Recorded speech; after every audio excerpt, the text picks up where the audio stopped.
Happy New Year from Do It Like Dancer. By the time this video goes out, I know it will be at least a couple weeks after the new year.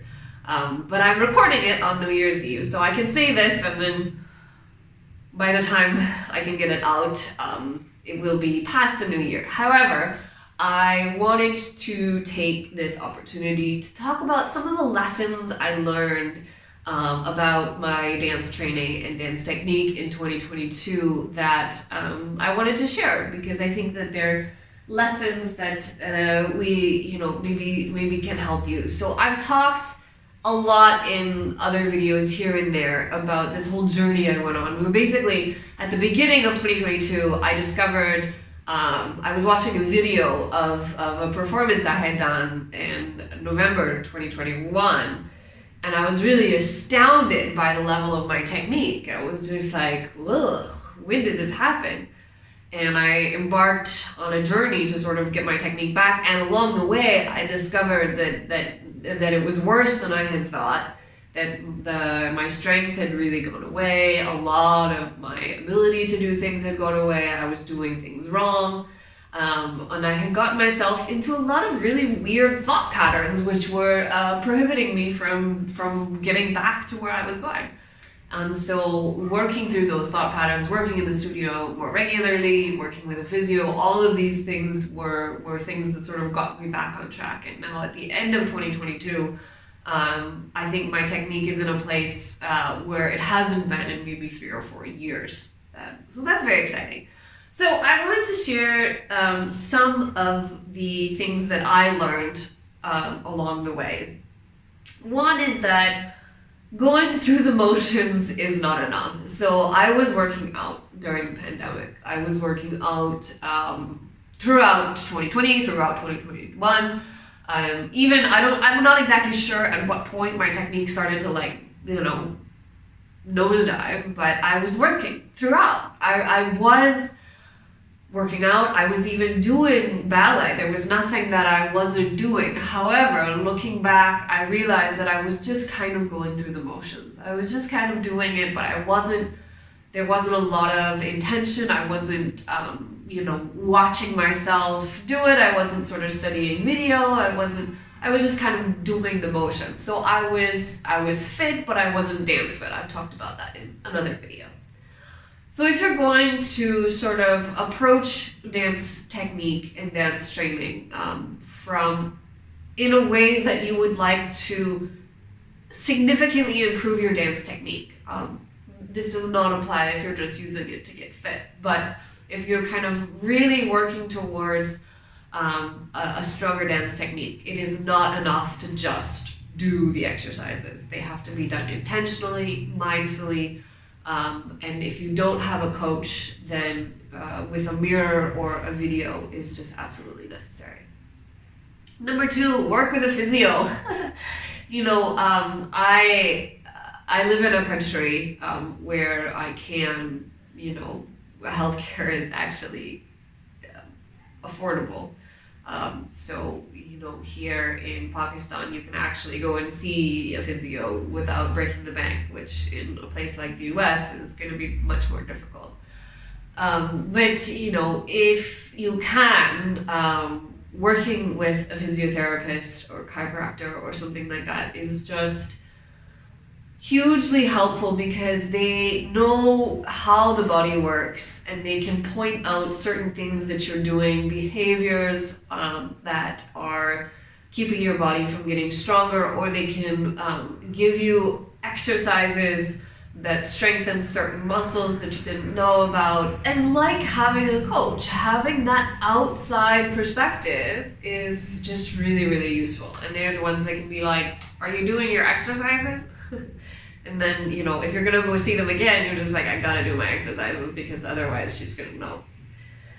So, next thing is perpetual spasms or stiffness is not a sign of a structural basically problem.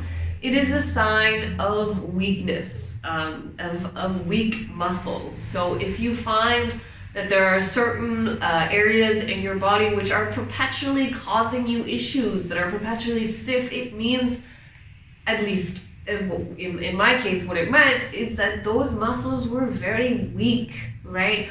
In 2021, I was having knee problems and I didn't understand why. Turns out that those knee problems were connected to all of the, loss of strength and doing technique bad, basically, so that I wasn't using properly the muscles in my legs, so that they weren't properly supporting my knee, therefore knee problems.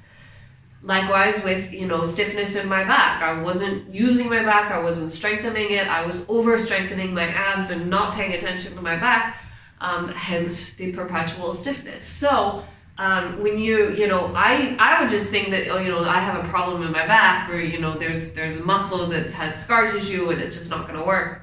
Actually, strengthening, muscles that are perpetually stiff is actually a good way to make those muscles behave better. Number 4, pay attention. I've talked about this in multiple videos, but again, it's the same thing as going through the motions is not enough. Pay attention to your body. Pay attention to what you're doing. Pay attention to the whole routine, because if you're not paying attention, it just you don't improve. Number 5 is be consistent. So, the consistent work, I have taken time off this year, when I've been on vacation and stuff, but just the consistent training, consistently doing exercises, consistently, building upon what I've been doing there's nothing like it. That's why they say practice makes perfect, but mindful practice makes perfect.